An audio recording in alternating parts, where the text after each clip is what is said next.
Let's talk about one of the oldest, maybe simplest, but definitely one of the most devastating flaws in computer history, the buffer overflow. Think of it like a tiny crack in the foundation of a building, a crack that attackers have used to bring down entire networks. So let's dig in to how it actually works. For years, a type of buffer overflow has been hanging out on the official list of the top 25 most dangerous software weaknesses. This isn't some obscure theoretical problem you read about in a textbook. Nope, it's a fundamental flaw that has been a thorn in the side of software developers for decades. And believe me, it is still a major threat today. And the impact? Oh, it's huge. This one kind of error is the engine behind most of those infamous internet worms you've heard about, the ones that have brought entire systems to their knees. It's like a skeleton key that lets attackers waltz right into systems that are supposed to be locked down tight. Okay, so let's get right to the heart of it. What is actually happening when a buffer overflows? It sounds pretty straightforward, and in a way, it really is.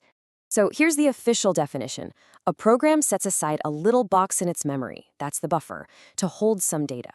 A buffer overflow is what happens when someone or some process tries to stuff way too much data into that little box. The extra data has to go somewhere, right? So it just spills out and starts scribbling all over whatever was sitting next to it in memory. Let's just walk through it real quick. First, the program makes that little box with a fixed size. Then it takes some input from a user, let's say your username, and puts it in the box. But here's the problem. What if your username is way longer than what the programmer expected? Well, that's when the overflow happens, and all those extra letters spill out and start corrupting other critical parts of the program's memory. Now, this seems so obvious, which leads to a big question. Why would a programming language ever allow this in the first place? Well, the root of the problem really lies in the whole philosophy of some of the most powerful and popular programming languages out there, like C and C++. See, they're built for pure speed and control, and they operate on a principle of trust. They literally trust the programmer not to put 10 pounds of data into a 5-pound bag. They don't have built-in safety nets for this stuff, which basically leaves the door wide open for these kinds of mistakes. So we've got a simple programming mistake. How in the world does that escalate into a full-blown security disaster? Let's take a look at how spilling a little bit of data in one spot can bring down the entire system. It turns out this one flaw is powerful enough to systematically take a wrecking ball to the entire foundation of information security. We're talking about what's called the CIA triad: confidentiality, integrity, and availability. The damage is, well, comprehensive. An overflow can obliterate confidentiality by letting attackers read private data that just happens to be stored nearby in memory. It can shatter integrity because an attacker can overwrite bits of code to make the program do something it's not supposed to do. And it can completely wreck availability by simply crashing the whole thing. Just think about that. One vulnerability, 3 core security failures. But here's the thing. Crashing a system is one thing. The ultimate prize for an attacker, the real holy grail, is to hijack it completely. By crafting the overflowing data just right, they can overwrite really critical instructions in the program's memory.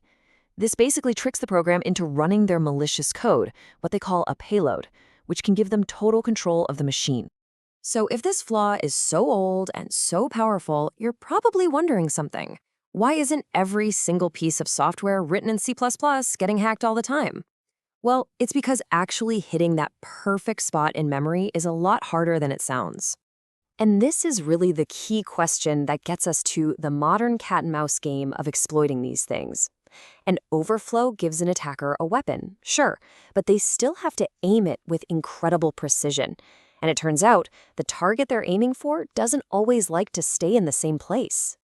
You see, the biggest headache for an attacker is that a program doesn't load into the exact same spot in memory every time it runs.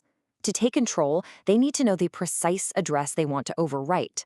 But that address can be a moving target. It's like trying to hit a bullseye on a board that's constantly shifting around.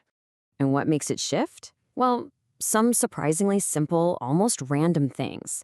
The length of the program's actual file name can change the memory layout, the arguments you give it when you launch it, or even just the system's environment variables. All of these can cause those critical addresses to move, which makes writing a one-size-fits-all exploit incredibly difficult.